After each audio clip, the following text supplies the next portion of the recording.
Voilà, donc aujourd'hui, on est le 25 Nissan, on est toujours dans le chapitre 42 du Tanya. Dans le précédent chapitre que nous avons étudié hier, l'Admorazaken avait insisté sur l'importance de la crainte de Dieu. Dans notre chapitre, il est rapporté qu'il y a un verset dans la Torah dans lequel Moshe Rabbeinu donc s'adresse à tout le peuple juif et leur dit: maintenant Israël, qu'est-ce que l'Éternel demande de toi? Uniquement de craindre Dieu. Alors, a priori, tel que c'est dit, on a l'impression que c'est rien du tout à faire. Ce verset soulève donc une très grosse question. Donc, dans la Gemara Brachot, on avait vu, la Gemara pose une question: est-ce que c'est tellement simple de craindre Dieu? Est-ce que c'est une mitzvah qui est tellement facile à accomplir que de la manière dont c'est dit dans le verset, on a l'impression que c'est quelque chose qui est à notre portée. C'est quelque chose. Comment craindre Dieu, une dimension donc de mettre en soi un sentiment de crainte de Dieu. Comment c'est possible? On a l'impression que c'est très simple, alors qu'en réalité, c'est un effort considérable. Comment c'est possible une chose pareille? Alors, qu'est-ce qu'elle avait répondu, la Gemara? La Gemara avait répondu qu'en effet, donc ce verset se réfère donc à Moshe Rabbeinu, qui a prononcé ces paroles. En effet, pour Moshe Rabbeinu, craindre Dieu, eh bien, est une évidence. Ce n'est quelque chose qui n'est absolument pas difficile pour lui. Et donc, effectivement, par rapport à Moshe Rabbeinu, ce n'est strictement pas grand-chose. Alors la question maintenant pose le Admorazaken, pose la question, mais a priori cette phrase elle n'est pas posée à Moshe Rabbeinu, c'est pas à Moshe Rabbeinu qu'on demande de craindre Dieu simplement, puisque pour lui c'est tellement facile, mais on ne parle pas de Moshe Rabbeinu. On parle de cette phrase est adressée à tout le peuple d'Israël. Ce à quoi donc répond la Gemara, qu'effectivement ce verset s'adresse à Moshe, mais de quel Moshe parle-t-on ici? Eh bien, du Moshe Rabbeinu qui se trouve dans chaque juif. Moshe, comme on le sait, est appelé aussi le berger fidèle, comme on l'appelle dans le Zohar, le Raya Mehemna, le berger fidèle. Pourquoi? Parce que le berger, il a cette particularité, c'est qu'il nourrit tout Israël d'amour et de crainte de Dieu, ainsi que de soumission envers notre Créateur.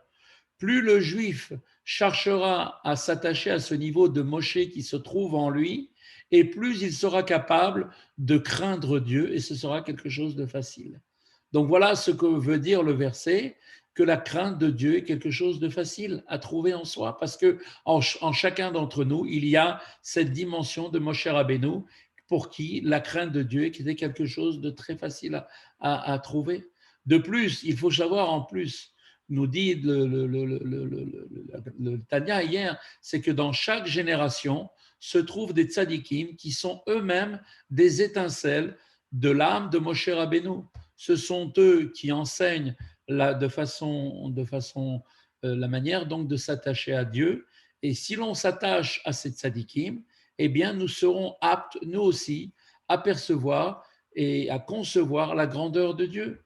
Et de ce fait, s'y attacher, donc s'attacher véritablement à Dieu. Parce qu'en effet, il est du devoir de chacun d'entre nous d'approfondir dans notre esprit, donc, et de faire en sorte que notre esprit s'approfondisse dans ce but avec toutes les forces dont nous possédons.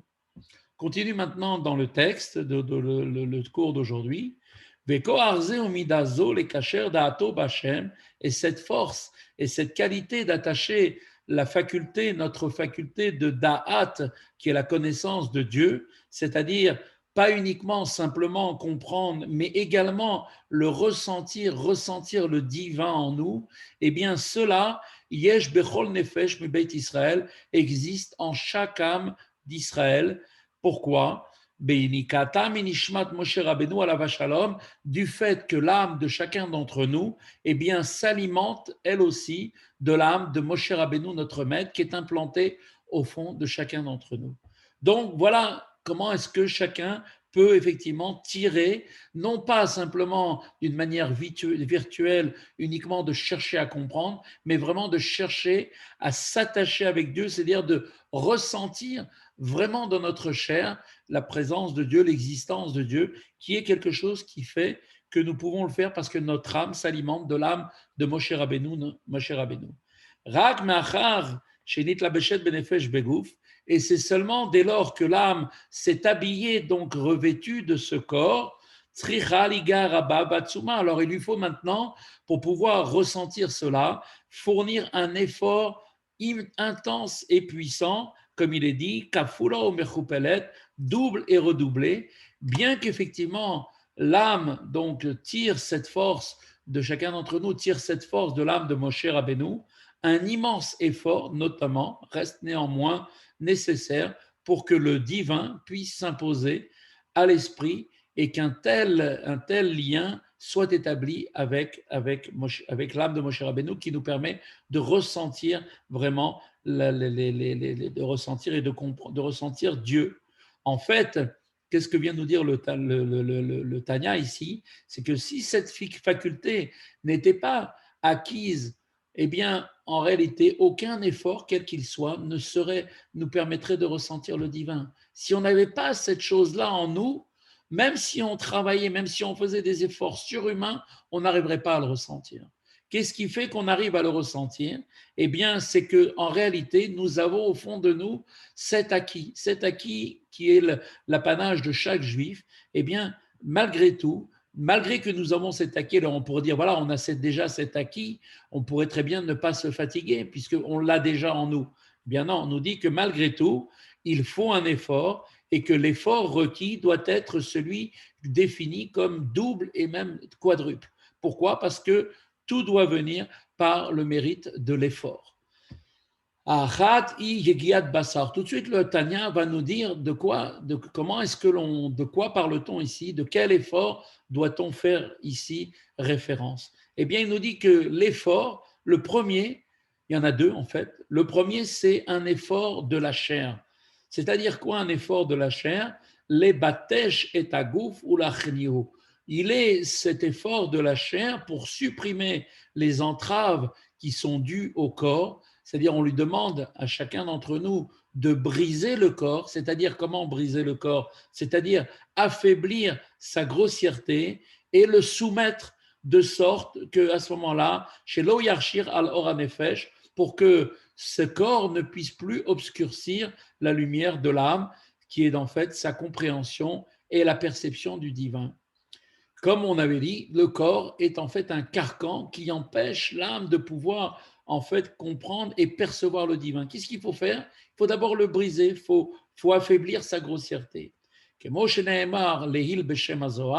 Comme on l'avait vu, rappelez-vous, au nom du Zohar, on l'avait vu plus haut au début du chapitre 29, le Zohar nous avait donné un conseil comment faire pour briser le corps et amener en fait à affaiblir sa grossièreté pour peut commencer à faire venir prendre le feu d'en haut. Eh bien, nous avait dit, en fait, il faut le faire comme on avait dit, des gouffins, de l'osalik beneora nishmata, mevachinle. Il avait dit un corps où la lumière de l'âme ne pénètre pas. Alors, qu'est-ce qu'il faut faire? Alors, on doit le mettre en pièces, on doit le casser en petits morceaux comme une bûche, vous vous rappelez, comme le morceau de bois, cette grosse bûche qu'il est impossible de faire flamber, si ce n'est qu'en la coupant en petits morceaux, et à ce moment-là, la bûche commence à brûler. Donc, il ne s'agit pas de rajouter de la lumière sur quelque chose, du feu sur quelque chose sur lequel le feu n'aurait aucune emprise, il faut casser la matière même de l'objet que l'on veut donc enflammer. Et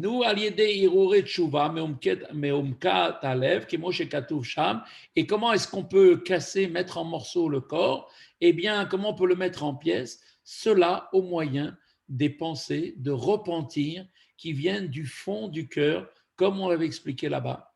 Affaiblir la grossièreté du corps de manière à ce qu'il ne fasse plus écran devant le rayonnement de l'âme est une première forme d'effort que l'on nomme ici comment? L'effort de la chair. Ensuite, il y a maintenant un deuxième effort qu'il faut aussi réaliser et qui là maintenant cet effort est un effort qui vient de l'âme, c'est-à-dire c'est-à-dire en fait l'effort que l'on demande à l'âme de sorte que le travail qui consiste dans le fait de penser pour méditer, donc c'est un exercice qui est nécessaire, la pensée pour méditer avec profondeur sur la grandeur de Dieu, eh bien cela les Hamik ou l'Itbonen Begulat Hashem Shah Gdola Retsufa, c'est-à-dire pendant un long moment et pendant un moment ininterrompu. Cela, pour que tout cela soit possible, la réflexion prolongée sur Dieu représente en soi un travail là aussi très difficile. Donc, casser le corps, c'est une chose. Faire en sorte que notre âme, ce second effort, que l'effort de l'âme soit donc de s'exercer à penser de manière profonde sur la grandeur de Dieu pendant un long moment ininterrompu, eh bien cela sont les deux travaux nécessaires. Car on sait très bien que cette mesure de temps nécessaire pour contempler la grandeur divine en vue d'éveiller l'amour de Dieu ou la crainte de Dieu dans le cœur, eh bien, n'est pas identique pour chaque âme. Ces temps varient selon chaque personne, chacun avec ses capacités, selon le niveau de son âme et de ce qu'il reçoit au moment de sa naissance, des forces qu'on lui a données. Yesh nefesh zacha betiva. Il y a, comme on le sait, des âmes qui ont une nature raffinée et qui, comme on dit, qui dès que ces âmes réfléchissent à la grandeur de Dieu, immédiatement ces âmes-là sont saisies de crainte et donc de peur de Dieu. Donc ces âmes-là ont une possibilité immédiate de pouvoir s'attacher avec lui. Comme ceci est écrit, comme il est écrit, dans le Shulchan Aruch Or HaChaim, c'est rapporté là-bas dans le Shulchan Aruch, chapitre 1, c'est marqué la chose suivante, c'est une halakha, כשיתבונן האדם שהמלך הגדול, מלך מלאכים על מלכים הקדוש ברוך הוא, אשר מלא כל הארץ כבודו עומד עליו ורואה במעשיו, מיד יגיע אליו היראה וכולי, ainsi qu'il est dit dans le Shulchan Aruch pour nous amener à avoir cette pensée de la présence de Dieu sur chacun d'entre nous. Elle nous dit le Shulchan Aruch que quand un homme réfléchira, prendra conscience que le grand roi, le roi suprême, le roi des rois, Akadosh Baruch Hu, dont la gloire emplit le monde entier, il n'y a pas d'endroit où Dieu ne se trouve pas, Dieu est partout.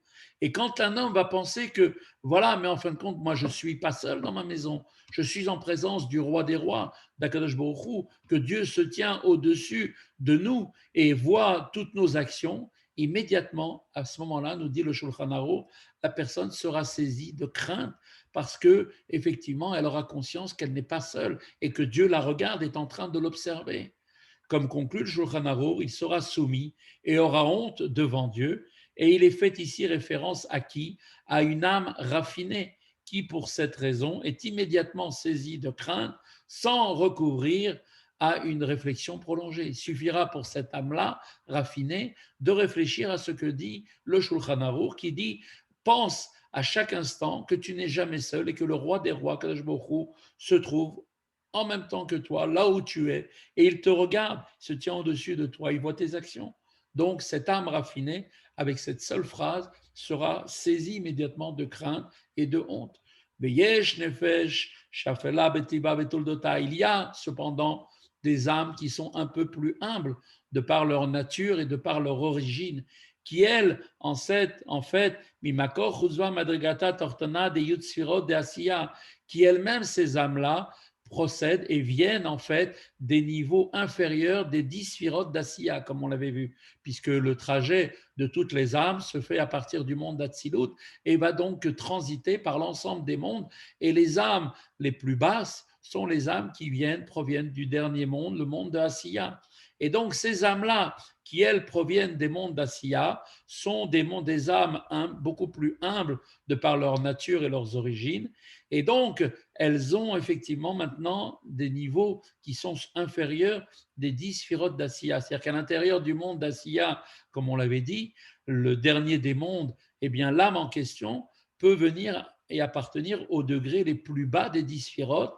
Il peut s'agir d'une âme qui est une humble âme de par sa nature, qui donc forcément, par sa nature qui est basse, peut éprouver des difficultés à percevoir le divin.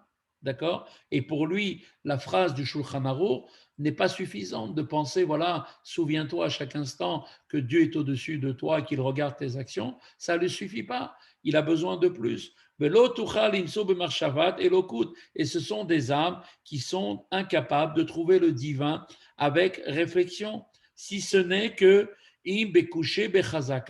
avec difficulté et détermination. Comme on le sait, en réalité, ce sont les termes qui sont marqués dans le Sefer HaChassidim que le Tanya reprend ici, et comme le note le Rabbi, ce qui veut dire en fait que c'est seulement au terme d'un effort difficile et de l'exercice de la pensée durant un long moment que cette âme-là, même si elle est effectivement beaucoup plus humble dans sa nature, qu'elle parviendra à un certain degré d'illumination, de perception du divin. Alors, cette contemplation en elle, elle la recevra et elle suscitera en elle la crainte de Dieu. Donc c'est d'ailleurs une des raisons pour laquelle nos Ramim ont instauré qu'avant de prier, par exemple, il est bon d'étudier des sujets qui sont des sujets qui vont parler de la connaissance, de la grandeur de Dieu, comme par exemple d'étudier une petite heure avant de prier des sujets qui vont être des sujets profonds, des profondeurs de la Torah, comme pourquoi pas comme la chassidoute ou d'autres choses qui vont permettre à la personne de commencer à rentrer dans un processus qui va faire qu'il va commencer à méditer, prendre conscience de la grandeur de Dieu à travers les choses qu'il est en train d'étudier, pour pouvoir ensuite, au moment venu, commencer à servir Dieu véritablement avec cette crainte qui est nécessaire pour pouvoir commencer toute forme de service. Ou befrat im chotma bechet neorim, et à plus forte raison en particulier nous dit que cette perception de Dieu dans la pensée sera-t-elle difficile si cette âme, qui est donc, comme on l'avait dit, d'extraction, qui est en fait une âme modeste, a en plus été souillée par la faute de sa jeunesse. Les fautes de jeunesse qu'on a fait avant la bar mitzvah peuvent avoir aussi une incidence, comme il est marqué, car il est dit, comme c'est marqué, chez Avonot et Avonot, Mavdilim, ce sont les fautes qui font séparation avec Dieu. Dieu se trouve partout. Dieu est partout dans le monde. Maintenant, qu'est-ce qui fait qu'un homme a des difficultés de ressentir cette dimension? Ça peut venir effectivement de l'extraction de son âme qui vient des derniers niveaux du monde de Asiya, effectivement, mais aussi il peut y avoir en plus les fautes qu'il a faites durant sa jeunesse, qui ces fautes-là pour lesquelles il n'a pas fait teshuva sont encore là comme étant comme un écran qui empêche de pouvoir effectivement voir, de laisser transparaître la grandeur de Dieu. Et donc, les fautes font écran entre le juif et Dieu. Et donc, l'éveil de la crainte de Dieu devient alors effectivement encore plus difficile, forcément. Mais malgré tout, un homme, il ne doit pas se démonter ni penser que ce n'est pas possible. Il nous dit quand même, Bekushi ou Bechazaka, avec difficulté et détermination, c'est-à-dire avec un effort qui est vraiment important, c'est-à-dire lorsque, chez Titrazek Meot Marshavto Bometz, quand sa pensée va se raffermir avec fermeté, avec un important effort, Umkad Gadol, avec une très grande concentration et une grande profondeur. Et quand il va s'immerger lui-même dans la réflexion sur la grandeur de Dieu pour un long moment, minimum 1 heure avant de prier, eh bien à ce moment-là, malgré tout, Bevadai Tagia Elav Kolpanim Aira Tata Anal, alors certainement, et c'est sûr, que cette âme-là aussi parviendra, elle aussi, au moins au degré inférieur de crainte dont on avait parlé précédemment, qui est une crainte de Dieu qui l'empêchera de faire ce qui va à l'encontre de la volonté de Dieu. Donc vous voyez qu'il n'y a pas d'effort qui est en vain. Pourquoi? Parce que chaque âme, même si elle est d'un niveau très bas, possède en elle aussi cette étincelle de Moshe Rabbeinu qui fait qu'il a la possibilité, en creusant, en cherchant au fond de lui, à pouvoir élever cette dimension-là et ressentir la crainte de Dieu.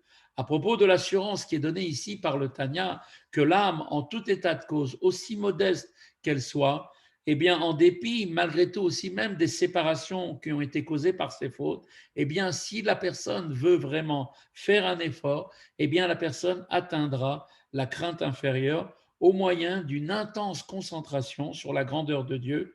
Et le rabbi remarque d'ailleurs, on peut donc en inférer qu'il parviendra aussi certainement, et avant même d'atteindre ce degré de crainte, à retirer la séparation créée par les fautes, c'est-à-dire par la teshuva, de repentir de ses fautes. C'est-à-dire qu'un juif peut, en tout moyen, de tous les moyens, de quel qu'il soit le niveau dans lequel il se trouve, être en mesure de ressentir la crainte de Dieu. Et effectivement, cette idée-là est en fait une idée très profonde qui rappelle que quel que soit le degré de niveau de l'âme qui est en cause, eh bien, il n'y a personne qui est laissé pour compte s'il y a une véritable teshuva et une véritable volonté. Que Moshe Amrou Razal, comme Chachamim l'ont dit, comme il est rapporté, Yagata Matsati Ta'amin, comme les Chachamim l'ont dit dans la Gemara Megillah, là-bas, la page 10b, celui qui dit j'ai peiné, Yagati, j'ai peiné, ou Matsati, et j'ai trouvé, alors Ta'amin, tu peux le croire. L'assurance est donnée qu'un effort ne demeure jamais vain pour rien. Le rabbi souligne ici le verbe trouver. Qu'est-ce que ça veut dire trouver? Vous savez que quand on trouve quelque chose, eh bien l'objet trouvé n'est pas du tout en rapport avec un effort. J'ai fait aucun effort pour le trouver. Et trouver, je peux trouver quelque chose qui va être extraordinaire. Je peux trouver un trésor qui n'a aucun rapport avec aucune récompense. Donc on voit que la notion de trouver fait que quand un juif commence à faire une recherche au fond de lui-même, il peut recevoir non pas la récompense qui serait en mesure de l'effort qu'il a fourni, plus ou moins grand, mais là, Dieu fait en sorte qu'il va trouver, comme une metsia, pardon, un objet trouvé qui peut avoir une valeur inestimable. C'est ça la force de l'effort, comme on dit, je me suis fatigué, j'ai trouvé. Alors là, j'ai trouvé dans le sens de encore plus que ce que je m'imaginais chercher. C'est ça la grande force. Ainsi qu'il est dit là-bas dans les Proverbes, spécifiquement à propos de l'effort pour atteindre la crainte de Dieu. C'est marqué comme ça, si tu la recherches, cette crainte, comme de l'argent, et si tu la demandes, tu la recherches comme des trésors cachés, alors à ce moment-là, il est dit, à ce moment-là, tu pourras la trouver. À ce moment-là, tu la trouveras, comme c'est marqué, comme il est dit, c'est-à-dire à la manière d'un homme qui recherche un trésor caché dans les profondeurs de la terre. Alors qu'est-ce qu'il fait? Il sait qu'il va trouver, mais il n'épargne pas ses efforts. Il creuse et il fouille profondément avec un immense effort. Pourquoi? Parce qu'il sait qu'il va trouver quelque chose. Il sait qu'il est dans un endroit où il y a une mine. Il va trouver ce qu'il cherche. Dès lors que l'emplacement du trésor est maintenant attesté, alors qu'est-ce qu'il fait? Il va œuvrer sans cesse et inlassablement jusqu'à sa mise à jour. C'est comme pour nous ici, quand on nous dit que quand un juif va faire un effort sur lui-même de recherche profonde sur la grandeur de Dieu, en essayant de faire tout ce qu'il peut par ses efforts, alors c'est sûr qu'il va trouver cette chose-là, puisque cette chose, elle existe au fond de lui, comme ce diamant, comme ce trésor caché au fond de lui. Et donc, c'est certain que par l'effort, il va mettre à jour ce trésor immense. car צריך לחפור ביגיע עצומה לגלות אוצר של יראת שמיים, הצפון מוסתרת בבינת הלב של כל אדם מישראל, comme le dit dans les mots l'Admorazaken, ainsi chacun d'entre nous doit creuser avec un immense effort pour dévoiler le trésor de la crainte du ciel qui est enfoui et dissimulé dans la compréhension du cœur de chaque juif. Donc on voit maintenant quelque chose d'extraordinaire, c'est que l'existence de ce trésor, il est clairement établi. Donc puisque je sais qu'ici il y a un trésor, comme quelqu'un qui va entamer des fouilles, il ne va pas fouiller dans un endroit où il ne sait pas s'il va trouver quelque chose, il va chercher dans un endroit où il est certain qu'à une certaine profondeur, quelle qu'elle soit, il fera tout, mais il va arriver à trouver ce qu'il cherche. Eh bien c'est pareil, ce trésor-là, qui est le trésor de la crainte de Dieu, il est au fond du cœur de chacun d'entre nous. Et donc, automatiquement, puisqu'on sait que ce trésor existe, alors automatiquement, quand quelqu'un il va chercher un trésor, il ne se fatigue pas. Il est prêt à faire tous les efforts, travailler jour et nuit s'il faut,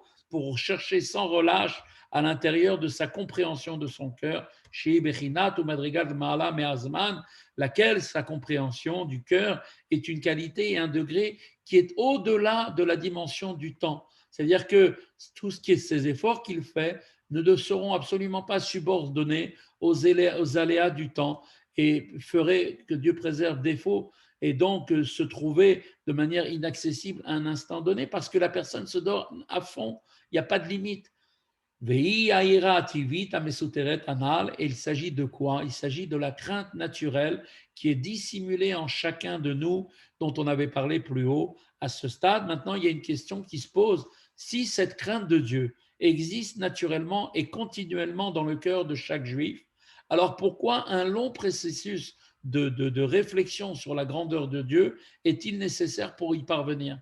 Alors, Admor Zaken explique que cette crainte se trouve dissimulée dans les recoins du cœur et qu'elle n'a pas en fait d'effet direct sur l'action pour s'opposer, que Dieu préserve, à la faute. Il est nécessaire qu'il y ait un travail pour qu'elle se révèle et qu'elle s'exprime aussi en acte, c'est-à-dire qu'elle devienne non plus quelque chose qui est enfoui, qui est comme quelque chose qui sommeille, mais comme quelque chose qui est réveillé et qui est donc qui est actif. רק שכדי שתבוא לידי מעשה בבחינת יראת חטא, להיות סור מרע במעשה דיבור מחשבה, et seulement ce que l'on va chercher, c'est que, en fait, eh bien, pour que cette crainte se traduise en acte sous forme de crainte de la faute, c'est-à-dire de la crainte effective de commettre une faute, de manière à ce que l'homme s'éloigne du mal en action, en parole, en pensée. Il faut donc qu'elle sorte de cette sorte de torpeur pour qu'elle devienne réellement active. וצריך לגלותה מציפוני בינת הלב של מעלה מהזמן, להביאה בבחינת מחשבה ממש, et il est donc, nous dit le Tanya, nécessaire de la révéler depuis les recoins de la compréhension du cœur qui est, dans lequel elle est cachée au fond de nous, qui transcende en fait le temps pour l'amener maintenant, cette crainte, dans le domaine de la pensée qui est dans le cerveau. La amigba marshavto mesherzman ma mamash, en immergeant ensuite après sa pensée pendant un certain temps, vraiment jusqu'à que l'effet de cette crainte émerge de potentiel qu'elle est jusqu'à devenir un état actuel véritable, comme on est dit, mais à Koach et la Poel, et donc l'impact de cette crainte qui existait jusqu'alors seulement en puissance, dissimulée dans les tréfonds de l'âme, atteindra réellement, donc comme on l'avait vu, effectivement l'âme et le corps, et à ce moment-là, véritablement le ressenti sera immédiat.